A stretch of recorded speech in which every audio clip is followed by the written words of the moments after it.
부모님 댁을 다녀오는 차 안에서 혹은 자식의 전화를 끊고 난 뒤 혼자 앉아있을 때 나도 모르게 깊은 한숨이 새어나온 적 있으신가요? 나는 대체 언제까지 책임져야 하는 걸까? 내 인생은 언제 시작되는 거지? 이런 생각이 드셨다면 당신은 전혀 이상한 사람이 아닙니다. 오히려 지금 이 나라에서 가장 치열한 마음의 전쟁을 치르고 계신 분입니다. 위로는 부모를 모시는 마지막 세대, 아래로는 자식에게 기대지 못하는 첫 번째 세대. 바로 우리 낀 세대의 이야기입니다. 우리는 평생 착한 사람으로 살았습니다. 부모님께는 순종하는 착한 자식이었고 자녀에게는 내 뼈를 갈아 넣은 착한 부모였습니다. 새벽부터 밤까지 직장과 가정이라는 쳇바퀴 속에서 나 자신은 언제나 맨 뒷자리였습니다. 그런데 50, 60을 넘기고 잠깐 멈춰 서서 뒤를 돌아보니 세상에 나라는 사람이 어디에도 없습니다. 부모님은 갈수록 손이 더 많이 가시고 다 컸다고 생각했던 자식들은 여전히 힘들다며 손을 내밉니다. 양쪽에서 잡아당기는 이 압박 속에서 우리는 번아웃을 넘어 마음의 병을 앓기 시작합니다. 심리학에서는 이 상태를 샌드위치 증후군 샌드위치 신드롬이라고 부릅니다. 이것이 무서운 이유는 단 하나입니다. 겉으로는 아무렇지 않은 척 버티던 사람이 어느 날 갑자기 조용히 무너진다는 것입니다. 오늘은 우리가 왜 이 시점에 뒤늦은 사춘기를 겪을 수밖에 없는지, 그리고 왜 지금 나로 사는 삶을 시작해야 하는지 그 이유와 실천법을 솔직하게 이야기해드리겠습니다. 왜 우리 세대에게만 이렇게 가혹한가? 사실 우리 부모 세대의 공식은 아주 단순했습니다. 자식을 위해 희생하면 노후에 자식이 봉양한다. 이것이 당연한 사회적 약속이었습니다. 일종의 인생 품앗이었죠. 그런데 지금은 어떻습니까? 그 약속은 완전히 깨졌습니다. 요즘 젊은 세대는 부모 노후를 가족이 책임져야 한다는 생각 자체를 하지 않습니다. 그것이 옳고 그름의 문제가 아닙니다. 세상이 바뀐 것입니다. 결국 우리는 이런 처지가 되었습니다. 부모는 당연히 모셔야 한다는 유교적 책임감에 막차를 탔고 자식에게는 절대 짐이 되지 말아야 한다는 개인주의의 첫 차를 강제로 탔습니다. 양쪽의 의무는 고스란히 내 어깨 위에 얹혔는데 정작 내가 늙었을 때 받을 보상은 어디에도 없습니다. 세상에서 가장 불공평한 세대가 바로 우리입니다. 이런 상태가 오래 지속되면 우리 몸은 이상한 신호를 보내기 시작합니다. 병원에 가서 검사를 받아도 별다른 이상이 없다는데 머리가 지끈거리고 소화가 안 되고 가슴이 답답해 밤마다 잠을 못 잡니다. 이것은 꾀병이 아닙니다. 마음의 과부하가 몸을 통해 비명을 지르는 것입니다. 이기적으로 변한 게 아니라 살아남으려는 것입니다.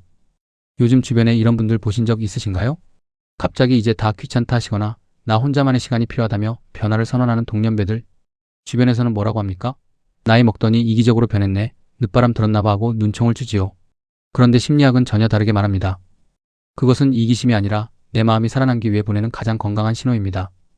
발달 심리학에서는 중장년기를 이렇게 정의합니다. 내 삶의 진짜 가치가 무엇인지 치열하게 묻는 시기. 젊을 때는 직장 성과, 자식 성적이 곧 내 삶의 정답인 줄 알았습니다. 그런데 자식들이 자라 품을 떠나고 나도 현역에서 조금씩 물러나면서 갑자기 커다란 공허함이 밀려옵니다. 나는 그동안 무엇을 위해 그토록 아등바등 살았던 걸까? 이 질문이 마음을 두드리는 순간 우리는 처음으로 타인의 기준이 아닌 나 자신의 내면을 바라보게 됩니다. 10대 사춘기가 부모로부터 독립하는 시기였다면 50, 60의 사춘기는 가족과 사회의 의무로부터 독립해 진짜 나를 찾는 제2의 자아 정체성 확립 시기입니다. 착한 자식, 착한 부모 역할을 좀 내려놓고 싶다는 마음. 이것은 가족을 사랑하지 않아서가 아닙니다. 타인에게 100% 쏟아붓던 에너지를 이제는 나 자신에게 돌려놓지 않으면 내 삶 전체가 무너질 수 있다는 본능적인 경고입니다. 이것은 철없는 반란이 아닙니다. 치유의 시작입니다. 건강한 이기주의자가 되는 3가지 실천법. 그렇다면 어떻게 해야 할까요? 가족을 팽개치라는 뜻이 절대 아닙니다.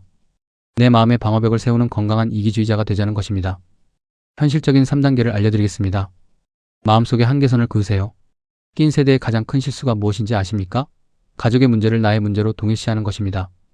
부모님의 노안, 자식의 서툰 세상살이 마음이 아프고 안타깝지요. 하지만 그것이 당신의 남은 인생을 통째로 삼키도록 내버려 두어선 안 됩니다. 여기까지가 내가 기꺼이 도울 수 있는 선이다. 이 기준을 명확히 세우세요. 그 선을 넘는 요구에는 죄책감 없이 이렇게 말하는 연습을 하세요. 미안하지만 이번엔 어렵겠다. 비행기가 흔들릴 때 승무원이 뭐라고 합니까? 보호자가 먼저 산소 마스크를 쓰라고 합니다. 내가 먼저 숨을 쉬어야 옆 사람도 도울 수 있습니다. 이것은 냉정함이 아니라 지혜입니다. 착한 사람 콤플렉스와 결별하세요. 우리는 평생 모두를 만족시키려 살았습니다. 그런데 기억하십시오.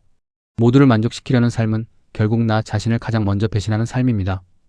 부모님께 조금 덜 전전긍긍한다고 불효자가 되는 것이 아닙니다. 자식의 요구를 몇 번 거절한다고 나쁜 부모가 되는 것도 아닙니다. 미움받을 용기, 이것은 젊은이들에게만 필요한 말이 아닙니다. 지금 우리 시니어들에게 가장 절실하게 필요한 용기입니다. 타인의 서운함에 조금은 의연해지십시오. 당신이 조금 더 단단해지는 만큼 당신의 삶은 훨씬 가벼워집니다. 나만의 영역 1평을 만드세요. 이제까지 당신은 어떤 이름으로 살아오셨습니까? 누군가의 딸, 아들. 누군가의 아내, 남편, 아이들의 엄마, 아빠.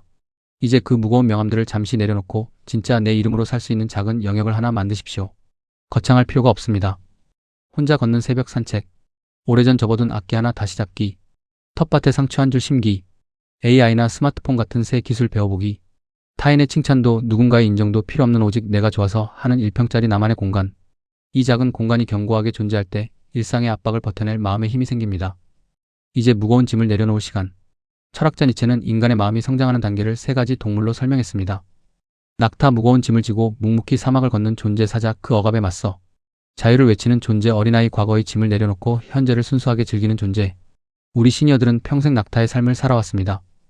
발이 빠지고 숨이 막혀도 원망 한마디 없이 걸어왔습니다. 이제는 사자처럼 당당하게 외칠 때입니다. 내 인생의 남은 시간은 내가 원하는 대로 살겠다. 그리고 궁극적으로는 어린아이처럼 가볍고 순수하게 매 순간을 즐기는 진짜 주인공이 되어야 합니다. 당신이 지금 일으키는 이 심리적 반란은 이기적인 일탈이 아닙니다. 남은 삶에 대한 가장 숭고한 예의입니다. 그리고 자녀들에게 이렇게 보여주는 것이기도 합니다. 나이가 들어서도 인생은 이렇게 주체적이고 아름다울 수 있단다. 그동안 정말 고생 많으셨습니다. 가족을 위해, 세상을 위해 바쳐온 수십 년의 세월 그 자체로 이미 충분히 눈부시고 가치 있었습니다. 이제는 안심하고 그 무거운 짐을 조금 내려놓으셔도 됩니다. 부모의 무게, 자식의 무게에 짓눌려 정작 나의 숨소리를 잊어버렸던 이 땅의 모든 시니어 여러분. 이제 정말 나로 살아갑시다. 당신의 찬란한 심리적 반란을 온 마음으로 응원합니다. 오늘 이야기가 조금이나마 마음의 짐을 덜어드렸으면 합니다. 공감되셨다면 구독과 좋아요 부탁드리고 여러분의 이야기를 댓글로 편하게 나눠주세요. 다음 영상에서 더 깊은 이야기로 찾아오겠습니다. 감사합니다.